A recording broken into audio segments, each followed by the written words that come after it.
What to play, what to play.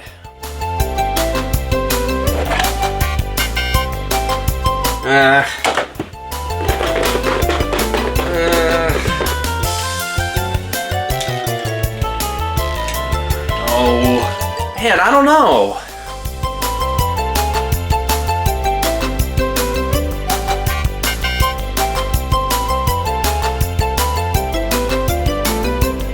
Well, I guess I've got nothing else better to do today, so without further ado, let's check out the Parodius series. You guys ever play a Parodius game? Well, I certainly have, and that's what we're going to be talking about today. The Parodius series is a series of horizontal shoot-'em-ups developed by Konami, and these games are mostly exclusive to Japan. These games are parodies of the Gradius series, hence the name Parodius, and funnily enough, I'm actually way more familiar with the Parodius series than I am the Gradius series. But the Gradius games don't seem half bad at all. I actually played Gradius 3 for this video, and I can confidently say it is a very high quality shoot 'em up. But when it comes to the shoot 'em up genre, I definitely prefer them to have a bit more pizzazz to them, and the Parodius series definitely delivers in that aspect. It is one of the quintessential shoot 'em ups. It is worth noting that I will be playing these games on easy mode for this video because I wanted my footage to be, actually usable. I'm not great at shoot 'em ups, but when I'm just playing these games on my own time, I'm definitely going to turn up the difficulty so I can actually challenge myself and get better at these games. Now before we dive into each game, let me explain how all of them play. It's pretty simple, so there isn't a ton to explain, but basically it's a mix of the Gradius games, obviously, featuring the weapon bar from those games with stuff like being able to speed up. But these games also take elements from the Twinbee series, which is another one of Konami's shoot 'em up series. It brings in the bell system from those games, where each time you shoot it, it changes colors. These bells are also another way to get power-ups, like this green bell here that makes you big. And this one right here is very useful. So now that we know how these games play, let's actually look into them. The first Parodius game, Parodius the Octopus Saves the Earth, or just Parodius, was released in April of 1988 for the MSX. This is in fact the first MSX game I have ever played, so hopefully it leaves a good first impression. And I will be playing this version on the Konami Antiques MSX collection for the Sega Saturn, also available for the PlayStation. And yeah, this is definitely the first Parodius game, alright. So first off, this game plays incredibly choppy. I don't know if the MSX just can't handle smooth scrolling, but my god is it rough. This game is brutally difficult. It does not pull any punches. It's so hard that I couldn't even get past the first level. I just kept dying over and over and over again. I'm really sorry guys, but I couldn't do it.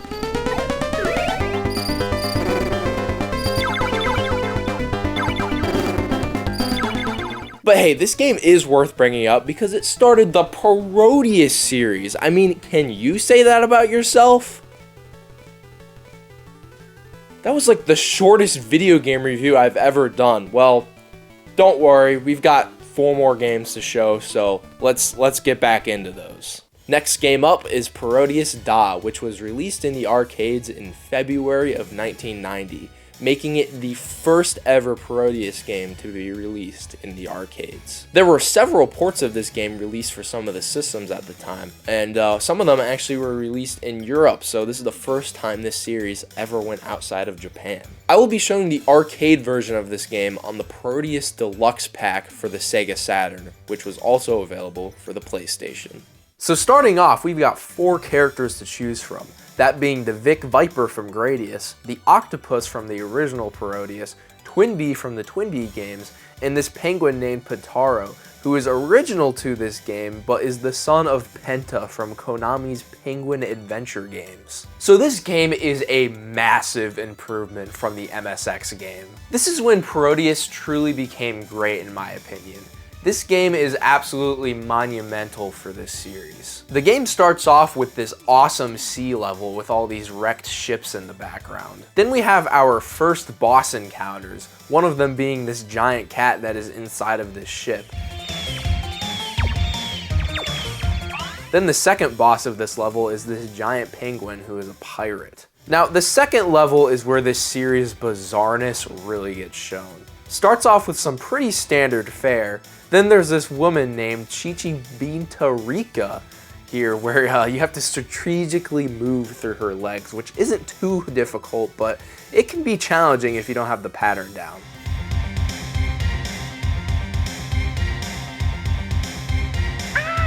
The third level is where this game really picks up in difficulty. There's these dots that you have to shoot and destroy, but if you touch them once, then you are cooked. This section can get incredibly tight with enemies coming at you as well. Like, look at this. This is ridiculous. Then the final portion of this level, there's this maze that you have to get through super fast, and there's dead ends too. And at some of your respawn points, it's so hard to get on the right path because your default speed is so slow. It feels damn near impossible at times. I am sorry to say, but the fourth level was the furthest point I was able to get in this game. Lots of really easy to get hit moments here. Now, there is one sound effect in this game that I guarantee almost everyone watching this video has heard at some point, whether they realized it or not. You ever hear this sound? Well, what if I told you that it was actually featured in this game? Here's where the sound effect appears in. The boss is a giant naked woman, nothing more, nothing less. And when you defeat it, it plays the wow sound effect. It's kind of up for debate whether or not it's just a stock sound effect, but I like to think that it originated from this game because that's just a way cooler story. So Parodius Da was a massive step up from the MSX game, but we're not done quite yet because I want to show you a few of the different versions this game got. Starting off with some of the more normal versions of this game, we've got the Super Famicom version and the version for the mighty PC Engine. Both of these versions are quite good, but I gotta say, Parodius feels right at home on the PC Engine, but unfortunately, it's missing some levels, so the Super Famicom version is definitely better overall. Now, getting into some more primitive territory, we've got the NES and Game Boy versions of this game. The NES version is alright, I suppose. Lots of console slowdown, and the graphics are obviously pretty downgraded. A cool release for sure, but it's far from the go-to version of this game. A lot of this can be said about the Game Boy version too, but I don't know, I actually kind of enjoyed like the 10 minutes I played of this version. I could definitely see myself playing this one again. Our next game up is Gokujo Parodius, also known as Parodius Fantastic Journey. This game was released to Japanese arcades in April of 1994. With the Super Famicom version coming later that year in November. That's a pretty big gap from Parodius Da, I must say. This is also the other game that was featured on the Parodius Deluxe pack, so that's the version I will be playing today. So right off the bat, this game has a pretty huge roster of characters to choose from compared to the last two Parodius games. Newcomers to this game include Hikaru and Akane, Mambo and Samba, Michael and Gabriel, Koitsu and Eitsu, and Takahiko and Belial. Yes, that's how you pronounce it. They even got Konami characters as an exclusive to the Super Famicom version. We've got Goemon from the Goemon series, Upa and Rupa from Bio Miracle Boku et Upa. My god, that's a deep cut. And they even got Kid Dracula from none other than Kid Dracula. The first level takes place in an amusement park with these giant UFO catcher style cranes.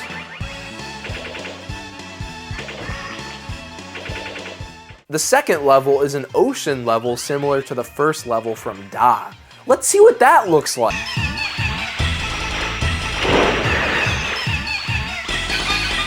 Well, it seems like my Saturn Saru cartridge just does not like this ocean level, so I'm gonna have to resort to the Super Famicom version to show you what this level looks like. And I really like how this level looks. It's so colorful, everything just pops so well here. They even got another giant cat and a big ship. The boss in this level, Ooh, do I even have to say anything? Man, these types of bosses, you know what I mean, seem to have a reoccurring theme of them moaning when you hit them. Is this really necessary? Okay, but I'm playing a Parodius game. Should I really expect anything less? This bakery level here is where I specifically remember this game experiencing a lot of slowdown on the Super Famicom version. As far as I'm aware, the Saturn and PlayStation versions don't experience this, at least to the extent that the Super Nintendo version does. This is another level that shares similarities to a level from Parodius Da, but this one is way less frustrating. There's also these phallic looking bananas in the background, you know, just a cute little touch. The level that definitely stuck out to me the most in this game is the construction zone level. It's super exhilarating. You gotta make all these tight movements. I just love the look of it too.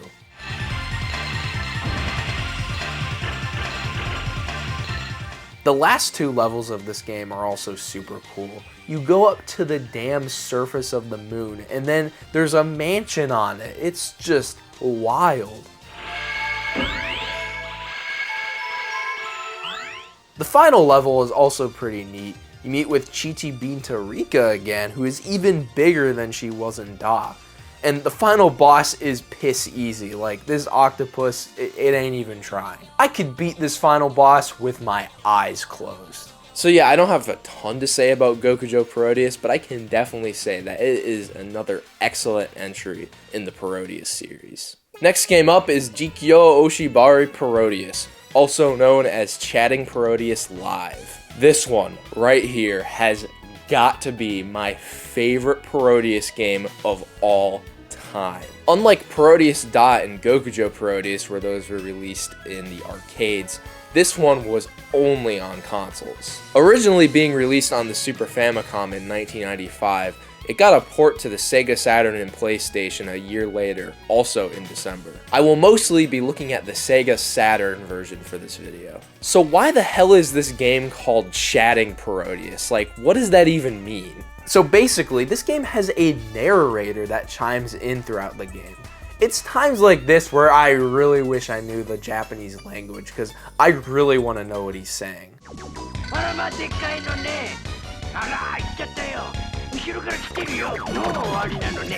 I like the inclusion of the voices though, it makes the game feel unique. The cast of characters is pretty similar to Gokujo Parodius, though there are some changes, like how Hikaru and Akane are replaced with Sue and Memon as the sexy anime girl type character. This game also adds two cats called Ran and Mike. Now, this game's opening level is absolutely stellar. Starts off in this city here, and man, this music, it sounds familiar.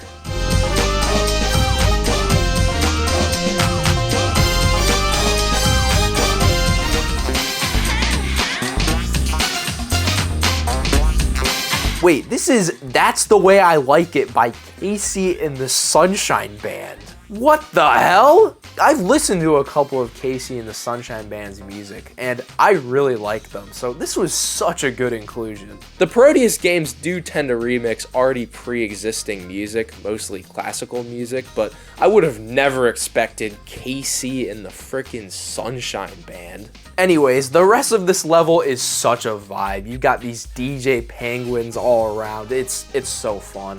The boss starts off with this disco ball, and when you destroy it, it reveals this panda that looks very similar to the first boss from Gokujo Parodius.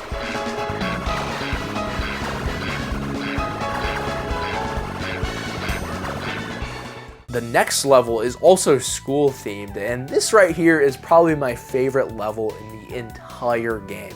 It's so unique. When I think of this game, this is the level I think of. And you gotta love those Konami pencils. I would genuinely buy those if they existed. So that's why Hikaru and Akane aren't playable in this game. They got a whole boss. Such a weird boss too. Like, this is another part of this game that always comes to mind when I think about this game.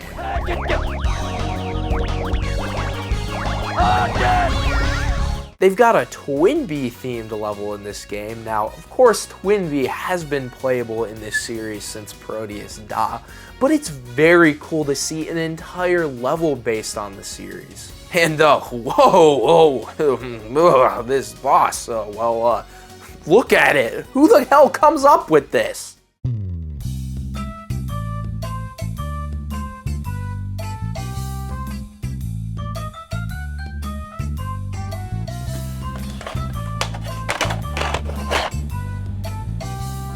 Man, what do I do with this? I got it.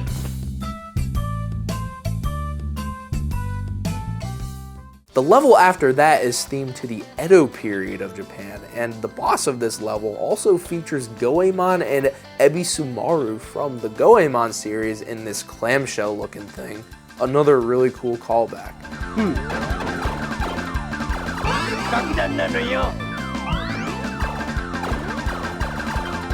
The candy level is definitely the weirdest looking level in an already weird game. It uses pre-rendered graphics, which is definitely jarring compared to how the rest of the game looks.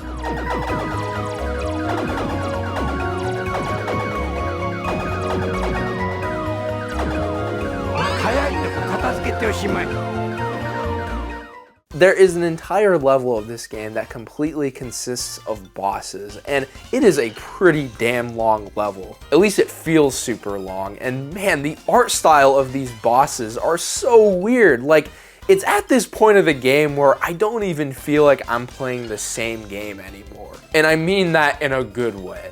This level was not included in the Super Famicom version, but it was actually added to the Saturn and PlayStation 1 versions of this game. The final level is just your classic Parodius shenanigans, very fun and energetic, and you once again meet with Chichibinta Rika, and you fight another very easy to defeat octopus. And that right there was Jikyo Oshibari Parodius, my favorite Parodius game of all time. This game just has this aura to it that I absolutely adore. It's definitely the longest Parodius game, but I think that makes it even better. It's like this big, giant, wacky adventure of shoot-'em-up goodness. Like I said earlier, I feel like near sort of the end of the game, I feel like I've just entered a completely different game than what I started. Whether or not that was intentional by the developers, I don't know.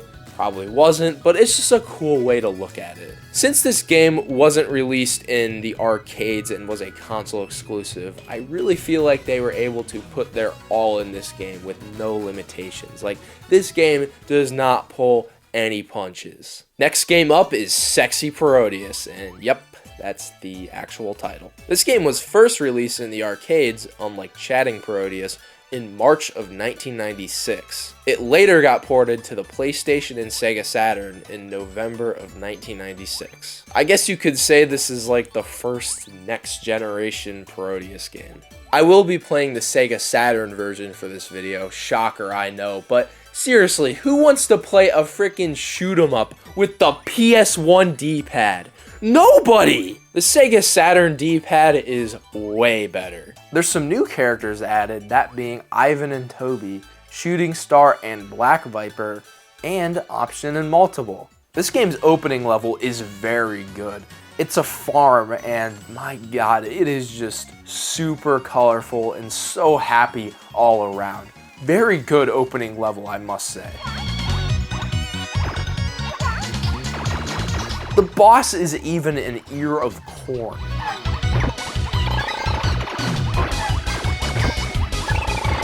So far, this game just seems like your typical Parodius shenanigans, and that is very true about the actual look of the game. But this game actually changes up the gameplay a little bit. This game features missions in each level, like this one here in the second level, where you have to collect 300 coins! Okay, that is just absolutely brutal. And yeah, if it wasn't obvious, I was not able to collect that many. This mission definitely sets the tone for the other missions in this game. Like, these missions are tough. Seriously, you're telling me I have to destroy 100 rats in the Castlevania level? That's impossible! That being said, I do really like the inclusions of the missions here. I feel like it really spices up the gameplay a lot. It can be a really fun challenge to try and attempt. If you can successfully beat some of these missions, you can actually access different levels, so there is an incentive to beat these missions. And speaking of levels, let's get back to those. The second level has a bath theme going on with girls and baths and showers and shit. I mean, hey, the name of the game is Sexy Parodius, like, what do you expect? This level is actually pretty fun and challenging. You gotta be very precise, and there are a lot of tight sections and dead ends. Here's a weird tidbit about the song that plays in this level. Now, for some bizarre reason, re-uploads of this song on YouTube have over 100,000 views with tons of comments from people who I can only assume have never played Sexy Parodius, or really any Parodius game for that matter. Like, seriously, good luck trying to find someone in these comment sections who has actually played Sexy Parodius. Digging through the comments though, you will actually find that a lot of the people in it found this song through popular, like, YouTube internet meme crap or whatever.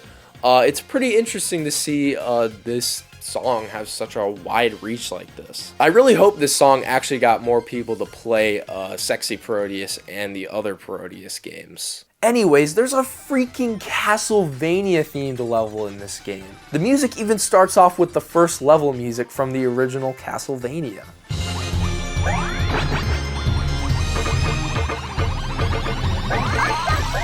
The mine level is pretty cool. This one also has a relatively easy mission. I mean, I wasn't able to do it for my playthrough, but I've done it before, I swear. They even have a boss featuring a tanuki with a giant nutsack. Nice!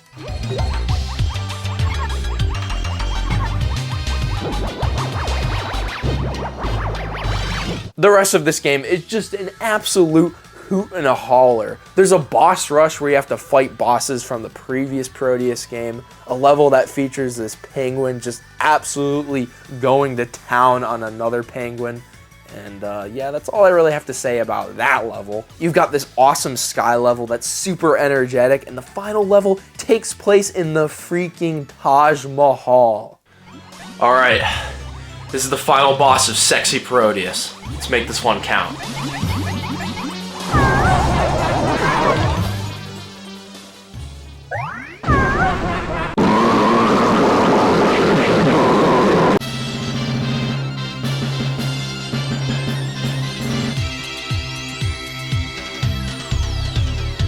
So that was Sexy Parodius, and it was sexy, alright.